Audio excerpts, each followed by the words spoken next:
In this session, we will go from theory to practice, and I will show you how to design and plan changes to your system's architecture while ensuring that all of your documentation and system diagrams remain up to date. Now, when I roll over the business requirement, I can see that the intercom system and Gainsight system are both highlighted. This is because we are going to use Gainsight to replace intercom. Now, I'm currently in the published version of this diagram. But let me switch to the draft version. That's where I can make changes to the diagram and prepare all the documentation until it's ready to be released with the new functionality. Okay, let's get cracking. We're going to retire intercom, so I am just going to start removing the intercom card and its relationships to all the adjacent systems. Now, let us speed up this process a little bit. The system landscape diagram is now updated, and we can see that I've updated relationships between Gainsight, Elements, and Salesforce to show that customer requests or feedback records or customer queries will be moving in and out through Gainsight. Now, how is this supposed to work? For this reason, I'm going to now drill down into my level 2 diagram and then drill down even further and go into my automation or interaction diagram. Now, this is a draft diagram we've put together previously, and you can see that we have a bit of a challenge.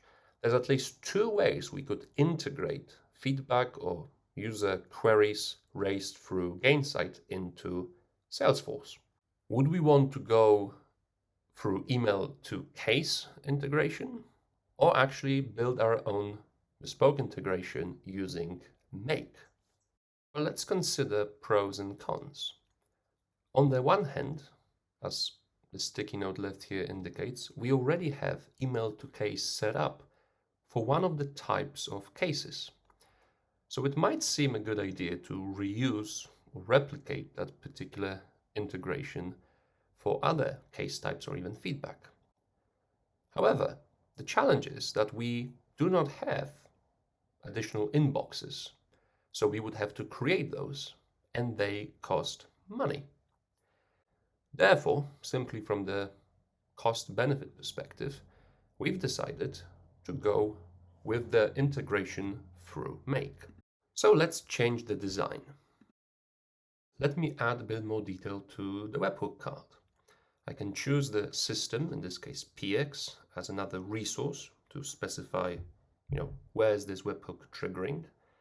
I can add a new attribute to add a bit more detail about what the trigger actually is or when it triggers. In this case, we know when new feedback is raised as opposed to, let's say, when it's updated. I can actually use the right panel to add a bit more detail about the behavior or logic. That way, if anyone rolls over the attribute in the future, they will see a hint text with the full explanation. And just to make my diagram that much nicer looking, I will adjust the styling, the size, alignment of attributes, so it just is that much more compact. Another thing I'm going to do is document why we haven't chosen to go down the route of email to case integration. When you're designing and documenting your system architecture, your automation logic, I would argue it's just as important to document why you haven't done something as it is to document why you have done something. In this case, if anyone ever asks or wants to understand why we've built it a certain way, we become very clear that we've decided to use Make simply as a cost-saving mechanism. Now that we have documented what we want to do, let's design and document what we will want to do. Let me add specifically outcomes, so I know what sort of information or data flows between systems. And let me actually also add a couple of attributes, especially on Make, so that I know what sort of information I will have at my disposal to then move to Salesforce. Now, at this point, I might not know all the information that is available to me. So I will leave this sticky note as a reminder to check what information will actually be available through the JSON.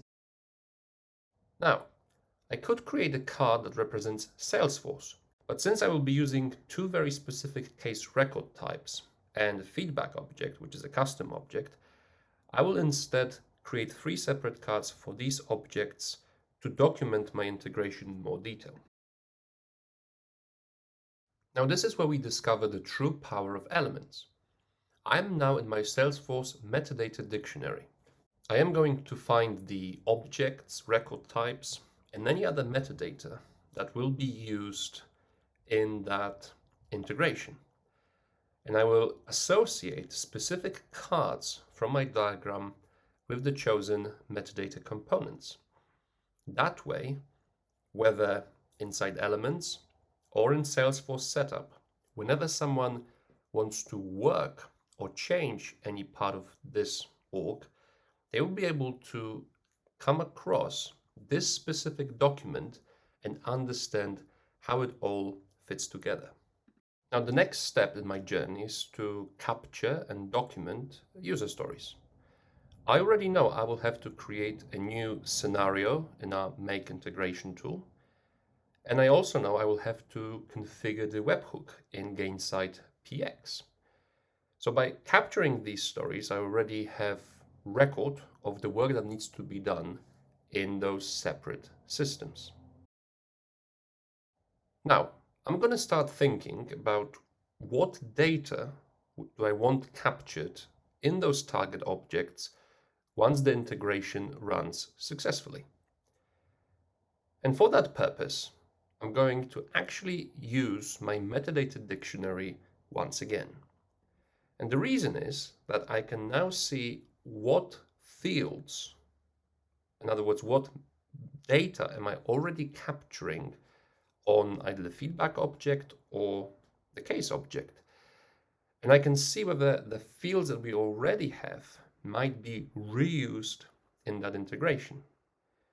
In other words, if I can't find the field I'm looking for, I will have to create a new field. But if I can find the existing field, I would be able to reuse it. And I'm now going to associate that particular field with my card in the interaction diagram. And the reason is I am documenting my fields and how they're being utilized whilst I'm designing the new integration. That way, I can make sure that I first and foremost reuse whatever we already have before I potentially create new metadata. And now I'm going to repeat the same process for the case object. I'm going to find it in my metadata dictionary, look at all the fields, and associate them with my diagram.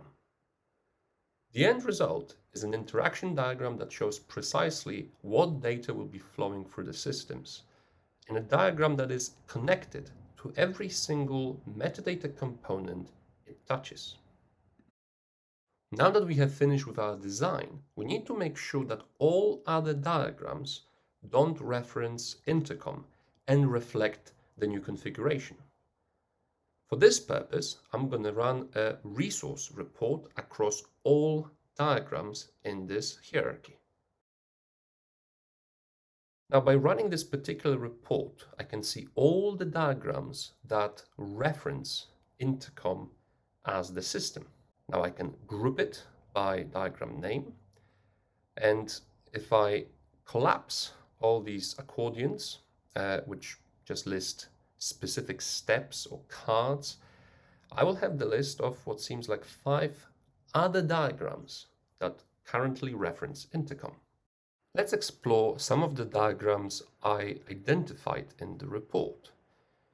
We have a level 2 diagram that shows how Salesforce integrates with other systems. We've got its child diagram, which shows configuration of our Service Cloud. And we've got a very specific interaction diagram that shows how we currently raise cases through intercom. The reason for updating the diagram is not only to make sure no one uses incorrect information. We can also use it in Elements to identify technical debt. In this case, I can see I've got a specific make integration scenario linked to one of my cards. I can now very easily create a new story to ask one of the developers or admins to now retire this integration, since we won't be using it anymore. And I can do the same sort of analysis for my Salesforce metadata. Against these two cards that represent technical case and customer case record types, I see links to specific Salesforce fields. I can open them up in the new tab to investigate them further. When looking at a field or any metadata in Elements Metadata Dictionary, I can see how used it is, how populated this field is. Now in this case, the field doesn't seem to be used anywhere else other than the integration, so I can easily create a story that will specify that that particular field will need to be removed. If I look at another field, I can see I have slightly more documentation. So I can explore it. I can see how it works, how it was built, and again, make a judgment call when documenting the user story, how it should be deleted, and if anything else should be deleted with it. Now, having reviewed this diagram, I know that all components and all metadata referenced in it are going to be deleted once we roll out our new integration.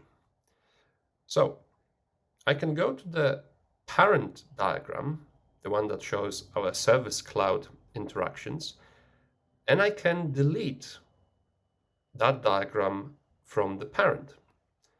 I will have to confirm that I'm happy with that choice. But when I do, it will no longer exist in the draft version of this map. And if I navigate even further up to its parent, I can delete Intercom and its interactions with our Salesforce org and update how Gainsight interacts or will interact with our org going forward. By following this process, I have updated all diagrams in the draft version across all types, all levels, to ensure that our documentation is accurate. A commonly asked question is, where should I create my diagrams? Especially interaction diagrams that might be touching multiple systems. There are two approaches. One, that I've demonstrated at the beginning, is to simply pick one most central system in your system landscape and drill down from there to capture the automation or the interaction diagram in its entirety. However, I will now demonstrate a different approach. Let me go back to the Service Cloud diagram, and I will attempt to capture the process of creating cases from Gainsight PX in this diagram. Now, I want to actually capture more detail. I will create a new child diagram, and then I will copy and then paste the parts of my original interaction diagram that relate to case object. I will then create a line with a connector. Connector is fundamentally this blue circle at the end of the line. And what it allows me to do is link any diagram I want to another diagram that also has a connector. What I have now done is ensured that the part of the interaction that is specific to and begins within Gainsight is captured on the Gainsight system, whereas part of their interaction that relates to Service Cloud and case object specifically is captured in its respective hierarchy.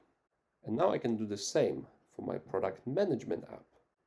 I can navigate to another part of my Salesforce org, a different application. I can find my desired object and paste that part of the interaction there. To sum up, within roughly 30 minutes, I was able to update several diagrams, identify multiple metadata components, both in Salesforce and in external systems that will need to be deleted or created. And I've managed to raise multiple user stories as a result of my analysis.